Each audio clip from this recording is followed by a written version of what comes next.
de hoje recebemos o advogado especialista em direito de seguro e direitos de transportes, né? O doutor Paulo Henrique Cremonesi. Doutor, obrigada primeiramente pela participação no nosso programa.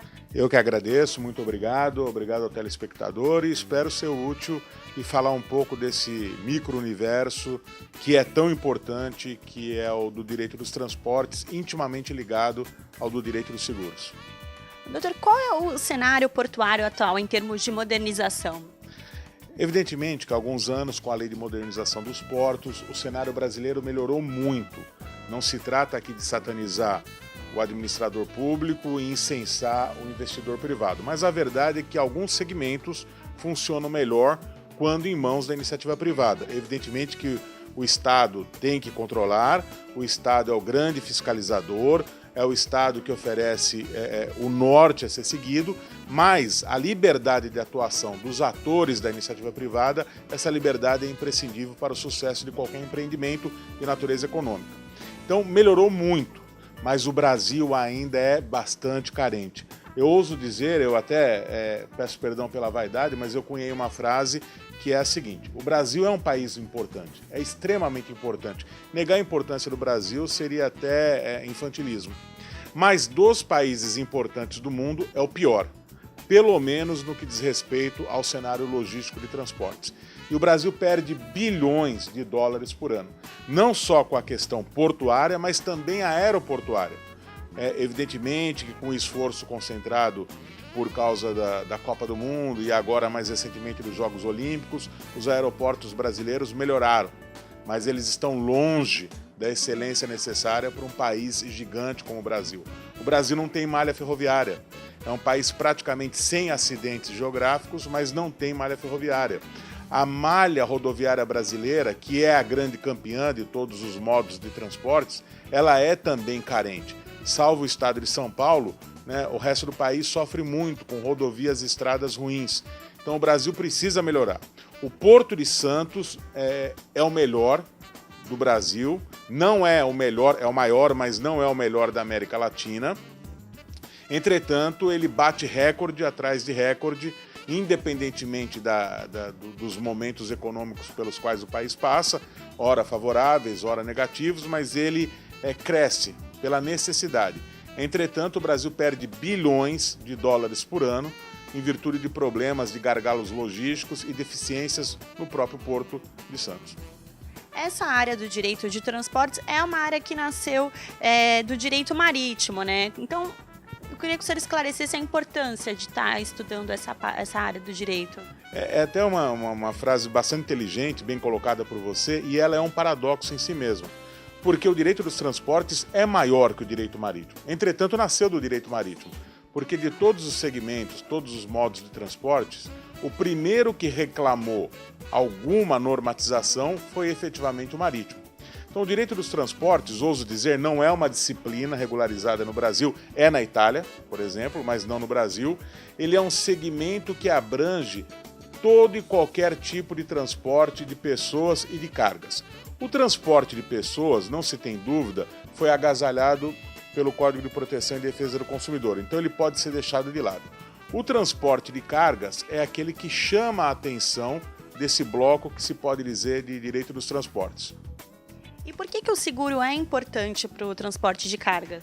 Porque o transporte, ele não é preciso, né? A rota a ser seguida é precisa, mas o transporte ele sofre todo e qualquer tipo de problemas na sua execução. É uma obrigação de resultado, todo transportador se obriga a um fim, ele recebe a carga num determinado lugar, tem que entregar na mesma condição que a recebeu a quem de direito no lugar de destino, mas muitas coisas podem acontecer. Em se tratando de um transporte marítimo internacional, o grau de riscos aumenta consideravelmente. Esse grau de riscos não tem nada a ver com as responsabilidades inerentes à atividade do transportador. Mas o dono da carga, ele pode não querer entrar numa disputa extra ou judicial com o armador, com o transportador marítimo, e o mesmo vale para o transportador rodoviário e também o transportador aéreo. O seguro é aquilo que vai recompor imediatamente o patrimônio dele em caso de perda. Então, se eventualmente um navio enfrenta uma adversidade climática e em virtude disso a carga transportada sofre uma avaria, o dono da carga reclama a sua apólice de seguro, a seguradora indeniza e a seguradora que terá o ônus de disputar com o transportador a busca do ressarcimento e regresso. Então o seguro ele é o equilíbrio de uma atividade complexa como a de transportes. É o seguro que dá tranquilidade ao proprietário da carga. É o seguro que viabiliza a economia. Eu ouso também dizer, eu sou dado a ousadias, né? Mas que a economia saudável é aquela economia que tem por detrás o seguro. Não sei se a gente tem tempo, a pauta é bastante extensa e a televisão é muito rápida, né? Mas recentemente os Estados Unidos eles enfrentaram uma crise, a crise do sistema financeiro. E o governo norte-americano, contrariando toda a ortodoxia americana em relação à economia de mercado, resolveu emprestar dinheiro para a principal seguradora do mundo. O mercado segurador norte-americano é o mais importante do mundo. Porque se essa seguradora quebrasse na ocasião, a economia americana não iria conseguir se reerguer. E o governo agiu certo, porque em um ano a seguradora devolveu o dinheiro emprestado, salvou a si mesma e salvou a economia americana, que hoje volta à liderança do mundo para o bem de todos, né? Então é só um exemplo bobo, é um exemplo simples, mas é para mostrar a força emblemática do seguro. Seguro significa saúde para a economia. E quais são os riscos, doutor, que a empresa pode ter? São vários, mas os mais comuns são caso fortuito, força maior. Sempre que um embarcador coloca a sua carga a bordo de um navio, vamos usar o direito marítimo, o transporte marítimo como o exemplo principal aqui do nosso encontro, mas sempre que ela coloca, ela sabe que aquela carga poderá sofrer algum dano em virtude de uma adversidade climática, um furacão, uma tempestade, um mar mais difícil de ser enfrentado. A tecnologia melhorou muito o transporte de cargas, a tecnologia faz com que a segurança seja hoje infinitamente maior do que era no passado, mas os problemas ocorrem.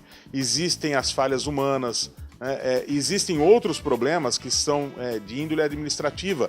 Recentemente, o mercado maritimista global foi abalado com a notícia da quebra da transnacional sul-coreana, a Hanjin, que é uma armadora poderosíssima, e de repente 500 mil de contêineres estão espalhados pelo mundo, as tripulações reféns de situações altamente desagradáveis, porque os navios estão parados e não sabem para onde eles devem seguir em virtude da quebra, e isso tudo gera o quê? Risco.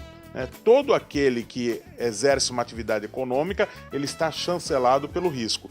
Mas quando se coloca nessa atividade econômica um outro ingrediente, que é o transporte de cargas, a pleiade de riscos é maior. Então, tudo pode acontecer.